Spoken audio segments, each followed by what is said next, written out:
নমস্কার বন্ধুরা, আপনারা দেখছেন পারফেক্ট পলিটিক্স, সাদা বাংলায় রাজনীতির কথা। বন্ধুরা, অবশেষে বিজেপির তরফ থেকে সংকল্পপত্র প্রকাশ করা হলো। খোদ কেন্দ্রীয় স্বরাষ্ট্রমন্ত্রী অমিত শাহ কলকাতায় এসে এই সংকল্পপত্র প্রকাশ করলেন। আর সেই সংকল্পপত্রে বাংলার উন্নয়নের জন্য যেসব প্রকল্পের কথা বিজেপি পশ্চিমবঙ্গের মানুষের সামনে রাখলেন, তা দেখে তা শুনে অনেকেই যেটা বলছেন যে এটা হচ্ছে পাড়ার সেই বৌদির চপের দোকান বনাম হলদিরামের লড়াই। অর্থাৎ মমতা বন্দ্যোপাধ্যায় কদিন আগে তৃণমূলের যে ইস্তেহার প্রকাশ করেছিলেন, সেই ইস্তেহার কিন্তু বিজেপির এই সংকল্পপত্রের কাছে রীতিমতো চপের দোকান ছাড়া আর কিছুই নয়। আর মমতা বন্দ্যোপাধ্যায়ের চিন্তাভাবনার দৌড় যে ওই চপের দোকান ঘুগনির দোকানের বেশি চলে না, সেটাও কোথাও যেন তৃণমূলের সেই যে ইস্তেহার, সেই ইস্তেহারে প্রমাণ হয়ে গিয়েছিল। বেশ বোঝা গিয়েছিল যে মমতা বন্দ্যোপাধ্যায়ের মাথায় পশ্চিমবঙ্গের উন্নয়নের জন্য আর কোনো তেমন বুদ্ধি আসছে না, বুদ্ধি তেমন আর তিনি খাটাতে পারছেন না। কেননা তার মাথার মধ্যে তো এটা ঢুকে গেছে যে এগিয়ে বাংলা, এই পশ্চিমবঙ্গ এই মুহূর্তে পৃথিবীর সেরা রাজ্য, পৃথিবীর সব জায়গা থেকে এগিয়ে। ফলে মমতা বন্দ্যোপাধ্যায়ের মাথায় পশ্চিমবঙ্গের উন্নয়নের জন্য আর কোনো ভাবনা আসবে এমনটা না হওয়াই স্বাভাবিক। কিন্তু এদিন বিজেপি যে সংকল্পপত্র প্রকাশ করলো, সেই সংকল্পপত্রে বুঝিয়ে দিল যে বাংলাকে এগোতে গেলে, এগিয়ে বাংলা হতে গেলে অনেক কিছুই করার আছে।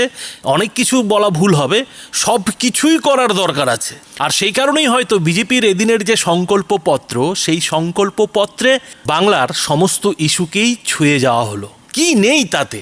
বর্তমান সরকারের দুর্নীতির শ্বেতপত্র প্রকাশের পাশাপাশি মহিলাদের সুরক্ষা, বেকারদের ভাতা, কৃষকদের ফসলের দাম, মৎস্য চাষিদের জন্য ব্লু ইকোনমি, চাকরিহারাদের জন্য চাকরির ব্যবস্থা, চাকরির পরীক্ষায় বসার জন্য 5 বছরের বাড়তি সময়, সেই সঙ্গে যারা বিভিন্ন রকমের ব্যবসার সঙ্গে যুক্ত সেই সব বেকারদের 10 লক্ষ টাকার ঋণ, যে ঋণের মধ্যে 5 লক্ষ টাকা হচ্ছে গিয়ে সাবসিডি আর 5 লক্ষ টাকা হচ্ছে বিনা ঋণ ফেরত। এই সমস্ত কিছু যেমন এদিন বিজেপির সংকল্পপত্রে বলা হলো, সেই সঙ্গে বিজেপির সংকল্পপত্রে এই পশ্চিমবঙ্গের শিল্পায়ন, সেই সঙ্গে পশ্চিমবঙ্গে আরও একটি উত্তরবঙ্গে এইমস, তার সঙ্গে আইআইটি, আইআইএম, ফ্যাশন ডিজাইনিংয়ের ইউনিভার্সিটি, স্পোর্টস ইউনিভার্সিটি, এরকমই কিন্তু নানান বিষয় এদিন বিজেপির সংকল্পপত্রে অমিত শাহ তুলে ধরলেন। এখন কথা হচ্ছে যে বিজেপির সংকল্পপত্রে যা রয়েছে সেটা যদি বলতে হয় তাহলে কিন্তু পুরো আধ ঘন্টা সময় কেটে যাবে। ফলে মোদ্দা বিষয়গুলো এটাই যে তৃণমূল যেসব ভাতা চালাচ্ছে, যেসব ভাতা দিচ্ছে, সেই সব ভাতা বিজেপি ডবল করবে।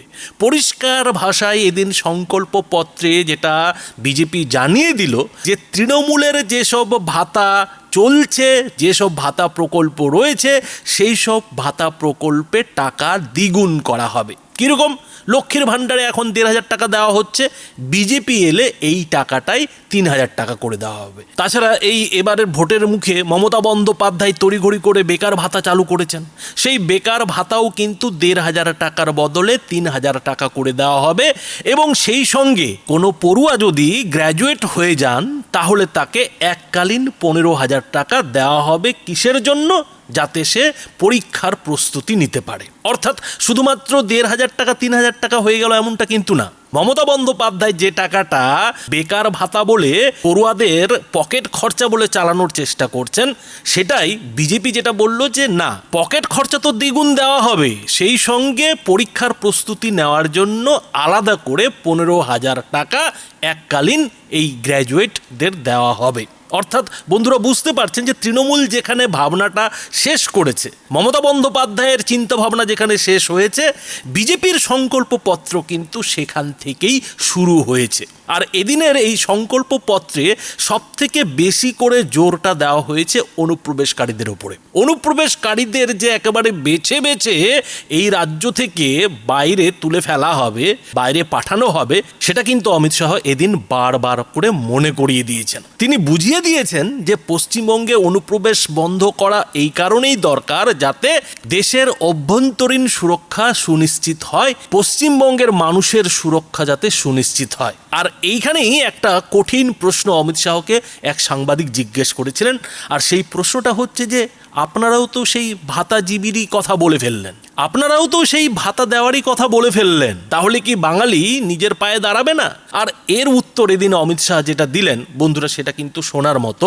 অমিত শাহ কিন্তু এদিন পরিষ্কার জানালেন যে পশ্চিমবঙ্গে গত 5 দশকে মানে বাম আমল এবং তৃণমূল আমল মিলিয়ে যে গর্ত তৈরি করা হয়েছে, যে গাড্ডা তৈরি হয়েছে, সেই গাড্ডা থেকে, গর্ত থেকে বাংলার মানুষকে তুলে আনতে হলে এই মুহূর্তে ভাতা দেওয়া ছাড়া কোনো উপায় নেই। সেই সাহায্যটা এখন করতেই হবে। তবে একটা সময় আসবে যখন বাংলার মানুষ নিজেরাই ভাতা নিতে চাইবেন না। আর ঠিক এই জায়গাটাতেই কিন্তু চিন্তা ভাবনার যে একটা ফারাক, সেই ফারাকটা কিন্তু বেশ নজরে পড়ছে। খেয়াল করে দেখুন যে ভাতা কিন্তু মমতা বন্দ্যোপাধ্যায়ও দিচ্ছেন, আর সেই ভাতা নিয়ে চরম বিতর্ক রয়েছে। আর সেই বিতর্কটা এটা নিয়ে নয় যে ভাতা কেন দেওয়া হচ্ছে, বরং বিতর্কটা এটা নিয়ে যে সবাইকে কেন ভাতা দেওয়া হচ্ছে। যাদের ভাতার প্রয়োজন তাদের সরকার অবশ্যই ভাতা দিক, কিন্তু সবার জন্য ভাতা চালু করে দিলাম আর বলে শুধুমাত্র যারা তৃণমূল করবে তাদেরই ভাতার ব্যবস্থা করা হলো। এইটা যদি চলতে থাকে তাহলে ভাতার বিরোধিতা তো হবেই, ভাতা নিয়ে আপত্তি তো হবেই, ভাতা নিয়ে বিতর্ক তো হবেই। সেই সঙ্গে সেই ভাতাটা কেন দেওয়া হচ্ছে, কিসের জন্য দেওয়া হচ্ছে, ভবিষ্যতে সেই ভাতা দিয়ে ভাতাজীবী মানুষদের নিজের পায়ে দাঁড়ানোর কোনো চিন্তাভাবনা রাজ্য সরকার করছে কি না, সেটাও অবশ্য মাথায় রাখতে হবে। মমতা বন্দ্যোপাধ্যায়ের সরকার কিন্তু লাগাতার ভাতা দিয়ে গেছে, আর সেই ভাতাটা ভবিষ্যতেও যাতে চলে সেই ব্যবস্থাটা করেছে এই কারণে যাতে তৃণমূলের কর্মী সমর্থকের অভাব না পড়ে। কিন্তু সেই ভাতাটা যদি সেই সব মানুষদের নিজের পায়ে দাঁড়ানোর জন্য মমতা বন্দ্যোপাধ্যায়ের সরকার করত, তাহলে তো সেই ভাতা নিয়ে কোনো আপত্তির প্রয়োজন ছিল না। কিন্তু মমতা বন্দ্যোপাধ্যায়ের সরকার ভাতার নামে অন্য খেলা খেলেছে। ফলে এই যে একটা ফারাক, সেই ফারাকটা কিন্তু এদিন অমিত শাহ বিজেপির যে সংকল্পপত্র, সেই সংকল্পপত্রের মধ্যে দিয়ে বুঝিয়ে দিয়েছেন। ফলে এদিন বিজেপির যে সংকল্পপত্র, সেই সংকল্পপত্রে শুধুমাত্র যে ভাতার কথা এসেছে তা কিন্তু না। ভাতার কথা যেমন এসেছে, কৃষকদের টাকা বাড়ানোর কথা যেমন এসেছে, সেই সঙ্গে আলু চাষ কি করে আরও ভালো করা যায়, আলু চাষিরা কি করে দাম পাবেন, আলুকে কেন্দ্র করে কি করে এখানে চিপসের ফ্যাক্টরি এই পশ্চিমবঙ্গে লাগানো যায়, আমকে কেন্দ্র করে কিভাবে এখানে ফুড প্রসেসিং প্রকল্প তৈরি করা যায়, ধান চাষিদের জন্য কিভাবে প্রতি কুইন্টালে কম করে 3100 টাকা দেওয়া যায়, সেই সমস্ত বিষয়ও কিন্তু উঠে এসেছে। সেই সঙ্গে উঠে এসেছে যে কিভাবে পশ্চিমবঙ্গের যে শিল্পায়ন, সেই শিল্পায়নের জন্য 100 দিনের মধ্যেই একটা রোড ম্যাপ তৈরি করা হবে। আর সেই রোডম্যাপের উপর ভিত্তি করেই কিন্তু আগামী দিনে পশ্চিমবঙ্গের শিল্পায়নের কাজ হবে। ওই মমতা বন্দ্যোপাধ্যায় যেমনটা করতেন যে একটা বিজনেস সাবমিট করে ফেললাম, সেখান থেকে শিল্পপতিদের চেলা চামুন্ডাদের ডেকে এনে পার্টি দিয়ে ফেললাম আর বড় বড় কথা বলে দিলাম, সেটাতে যে বাংলার শিল্পায়ন ঘুরে দাঁড়াবে না, তার জন্য যে নির্দিষ্ট রূপরেখার প্রয়োজন রয়েছে, রোড ম্যাপের প্রয়োজন রয়েছে, এই কথাটাই তো মমতা বন্দ্যোপাধ্যায় বলতে পারতেন না, এই কথাটাই তো মমতা বন্দ্যোপাধ্যায়ের মাথায় আসতো না। আর সেটাই কিন্তু বিজেপি তার সংকল্পপত্রে প্রকাশ করেছে। সেই সঙ্গে বিজেপি তার সংকল্পপত্রে এটাও আশ্বাস দিয়েছে যে যেসব শিল্প কারখানা এরই মধ্যে বন্ধ হয়ে গেছে, সেই সব শিল্প কারখানাকে নতুন যন্ত্রপাতি নিয়ে এসে আধুনিক করে তোলে কি করে সেগুলোকে নতুন করে চালু করা যায়, তারও কিন্তু একটা রূপরেখার কথা বিজেপি তার সংকল্পপত্রে বলেছে।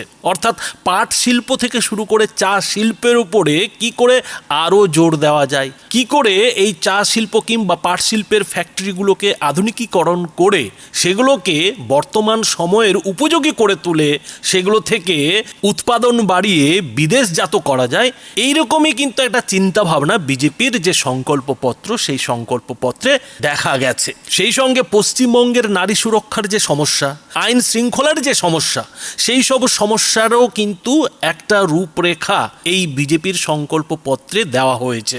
বলা হয়েছে যে নারীদের সুরক্ষার পাশাপাশি মহিলারা যাতে আরও বেশি করে পুলিশে যোগ দিতে পারেন, তার জন্য কিন্তু 33% সংরক্ষণ করা হবে। সেই সঙ্গে মহিলাদের 2টি বিশেষ বাহিনী, মাতঙ্গিনী হাজরা বাহিনী এবং রানী রাসমণি বাহিনী নামে কিন্তু 2টি বাহিনী তৈরি করা হবে। পাশাপাশি বিজেপির সংকল্পপত্রে শূন্য পদে নিয়োগের যেসব বিষয় রয়েছে, চাকরি ক্ষেত্রে যে পশ্চিমবঙ্গের দুরবস্থা, সেই দুরবস্থা কি করে কাটানো যায় তারও কিন্তু একটা রূপরেখা দেওয়া হয়েছে। পাশাপাশি কয়লা বালি পাথর চুরির যে বড় অভিযোগ এই রাজ্য সরকারের বিরুদ্ধে, তৃণমূল সরকারের বিরুদ্ধে, সেই অভিযোগেরও একটা শ্বেতপত্র প্রকাশের পাশাপাশি প্রাক্তন বিচারপতির নেতৃত্বাধীন কমিটিকে দিয়ে তদন্তেরও আশ্বাস বিজেপি তার সংকল্পপত্রে দিয়েছে। এবং আরও একটা জিনিস ভালো লাগলো যে বিজেপি পশ্চিমবঙ্গে যে দুধের উৎপাদন, সেই দুধের উৎপাদন আগামী 5 বছরে 4 গুণ করারও কিন্তু একটা রূপরেখা তৈরি করে ফেলেছে। এবং সেই রূপরেখাটা এমনভাবে তৈরি করা হয়েছে যাতে এই যে পশ্চিমবঙ্গের সীমান্ত দিয়ে বাংলাদেশে গরু পাচার, সেই গরু পাচার ঠেকানোর যে কৌশল, সেই কৌশলকে কাজে লাগিয়ে কিভাবে পশ্চিমবঙ্গেও গোশালা তৈরি করা যায় তার কিন্তু একটা ভবিষ্যৎ পরিকল্পনা বিজেপির এই যে এদিনের সংকল্পপত্র, সেই সংকল্পপত্রে দেওয়া হয়েছে। আর একটা বড় বিষয় কিন্তু এদিন বিজেপি তার সংকল্পপত্রে বলেছে, সেটা হচ্ছে ইউনিফর্ম সিভিল কোড, অর্থাৎ সবার জন্য এক আইন, যেটা কিনা এই রাজ্যের কট্টরপন্থী মুসলমানদের কিন্তু আরও একবার মাথার চুল ছিঁড়তে বাধ্য করাবে। যেসব রাষ্ট্রবাদী মুসলমানরা রয়েছেন, যারা কিনা এখন দলে দলে বিজেপিতে যোগ দিয়েছেন, তাদের এই ইউনিফর্ম সিভিল কোড নিয়ে সমস্যা থাকার কোনো ব্যাপার নেই, কেননা তারাও নিশ্চয়ই চান না যে একজনের 4টে বিয়ে হোক। ফলে এদিন কিন্তু অমিত শাহ বলতে গেলে মমতা বন্দ্যোপাধ্যায়কে এই চ্যালেঞ্জটাও ছুড়ে দিয়েছেন যে পশ্চিমবঙ্গে নতুন সরকার হলে, বিজেপির সরকার হলে কিন্তু ইউনিফর্ম সিভিল কোড চালু হবে। তবে বিজেপির সংকল্পপত্রে সমস্ত জিনিস থাকলেও একটা জিনিসের অভাব ব্যক্তিগতভাবে আমার মনে হয়েছে, আর সেই জিনিসটা হচ্ছে যে এই মুহূর্তে যেভাবে পশ্চিমবঙ্গের শিক্ষা ব্যবস্থা, স্বাস্থ্য ব্যবস্থায় একেবারে ঘুণ ধরে গেছে, যেভাবে প্রশাসন থেকে শুরু করে শিক্ষা স্বাস্থ্যে ভুয়ো কিছু লোকজন ঢুকে গেছে, তাদের বিরুদ্ধে কি ব্যবস্থা হবে, পশ্চিমবঙ্গের ভেঙে পড়া শিক্ষা ব্যবস্থাকে কিভাবে সোজা করা হবে, খাড়া করা হবে, স্বাস্থ্য ব্যবস্থার কিভাবে উন্নতি করা হবে, নাকি এই মমতা বন্দ্যোপাধ্যায় যেভাবে শুধুমাত্র সুপার স্পেশালিটি হাসপাতাল তৈরির নামে বড় বড় বিল্ডিং তৈরি করে রেখে দিয়েছেন, সেই সব বিল্ডিংই খাড়া থাকবে, সে নিয়ে কিন্তু বিজেপির সংকল্পপত্রে বিশদে তেমন কোনো কথা বলা হয়নি। হয়তো ব্যাপারটা বিজেপির যদি নতুন মুখ্যমন্ত্রী হয় তারপরই ছেড়ে রাখা হয়েছে।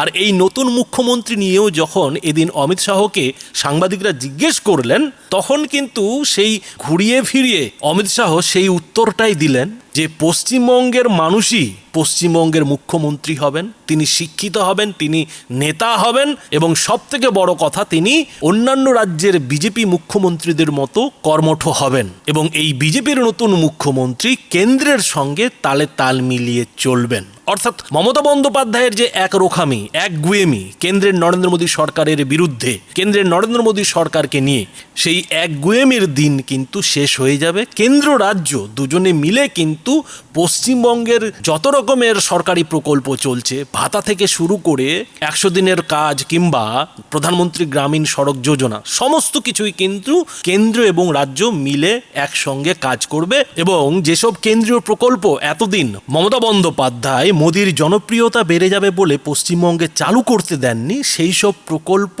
নতুন করে চালু হবে। এবং সেই সব প্রকল্পে কেন্দ্র তো টাকা দেবেই, সেই সঙ্গে রাজ্যও বাড়তি টাকা দেবে। ফলে প্রত্যেকটা প্রকল্পেই কিন্তু টাকার পরিমাণ বাড়তে চলেছে, এমনটাই কিন্তু বিজেপির সংকল্পপত্রে আশ্বাস দেওয়া হয়েছে। মোদ্দা কথায় বিজেপি তার সংকল্পপত্রে এদিন যেসব কথা বলেছে, সেই সব কথার যদি সিকি ভাগও পালন হয়ে যায়, সিকি ভাগও যদি বিজেপি নতুন সরকার গড়ে করতে পারে, তাহলে এ বিষয়ে কোনো সন্দেহ নেই যে বাঙালির ভাগ্য কিন্তু ঘুরে দাঁড়াবে, পশ্চিমবঙ্গের ভাগ্য কিন্তু নতুন করে খুলতে শুরু করবে। তবে মুশকিল একটাই যে বিজেপির এই সংকল্পপত্র না জানি কত বাঙালির মাথায় ঢুকবে। আর সেই কারণেই হয়তো এদিন এই বিজেপির সংকল্পপত্রে ভাতাকে দ্বিগুণ করার একটা পরিকল্পনা নেওয়া হয়েছে। তবে শেষে এটাও বলতে হয় যে যেভাবে বিজেপি নতুন সরকার গড়ে বিগত 15 বছরের তৃণমূল সরকারের বিভিন্ন দুর্নীতির শ্বেতপত্র প্রকাশের সিদ্ধান্ত নিয়েছে, তাতে কিন্তু মমতা বন্দ্যোপাধ্যায়ের আতঙ্ক বাড়তে পারে। মমতা বন্দ্যোপাধ্যায়ের কিন্তু জেল যাত্রার সম্ভাবনা বাড়তে পারে। আর সেটা অনেকেই বুঝতে পারছেন, আর বুঝতে পারছেন বলেই কিন্তু এই যে বিজেপির সংকল্পপত্র, সেই সংকল্পপত্র নিয়ে মন্তব্য করতে গিয়ে অনেকেই যেটা লিখছেন যে মমতা বন্দ্যোপাধ্যায়ের নতুন করে আইনজীবী হওয়ার সময় চলে এসছে। মমতা বন্দ্যোপাধ্যায় তো জনসভায় দাঁড়িয়ে দাঁড়িয়ে এই কথা বলছেন যে তিনি এই মুখ্যমন্ত্রীর চেয়ারটা না থাকলে সুপ্রিম কোর্টে গিয়ে নাকি ওকালতি করতেন, তার খুব ওকালতি করার ইচ্ছা। তো সেই ওকালতি করারই দিন এবার আসছে বলে কিন্তু অনেকেই খোঁচা দিচ্ছেন। আর সেই ধরনেরই খোঁচা কিন্তু বিজেপির সংকল্প পত্রের ছত্রে ছত্রে এদিন অমিত শাহও দিয়েছেন।